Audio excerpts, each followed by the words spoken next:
morning and welcome to our virtual assembly. Today I'm going to award some shining stars to some students who've done an exceptional job with their home learning. As we all know, home learning looks different in everyone's houses, and these students have adapted our timetable according to what their householders needed. So our very first recipients for this award will be our foundation students. All the foundation students have done a wonderful job. Miss Lee's very, very excited to be seeing you all next week, but the students who have done a particularly exceptional job with their home learning are Alice Lebner.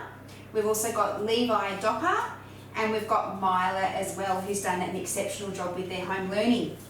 Moving on into our Year 1-2 classrooms, what a great job you've done in working at home on your Maths, English and Inquiry unit work. Particularly well done with his reading goes to Lachlan Tatnall. We've also got Gabriel Met, who's done a fabulous job. Bella Broderick, special mention to you, Bella, with your PE every day, sending in videos and photos of your wonderful work with PE. Ruby Tillman, you've done a fantastic job as well. Maisie Hill is always someone who strives to do her very best, and that has not slowed down with her home learning. Well done, Maisie.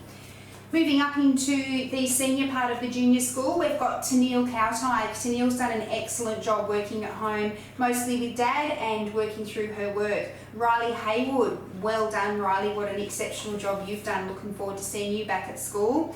And Murray Broderick, I have to say, where would we be without Murray Broderick helping us through our technical issues when we have them online. Murray is very much the computer whiz, and set me up very well during my lunchtime chats with his class in sharing his screen and my screen with the students. So well done to Murray.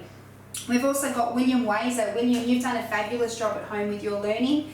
Hamisha Fernando, no surprise there. Hamisha is the recipient of many, many awards, and our home learning is no exception to that. We've also got Millie Cole. You've done a terrific job, Millie. And finally, and certainly last but not least, is Harlan Robbins, one of our house leaders, has done an exceptional job with his home learning. Boys and girls, I'm very much looking forward to seeing you all back here at school. Some of you next week, some of you the week after, and our junior school will be back together again, and I can't wait. See you then. Bye.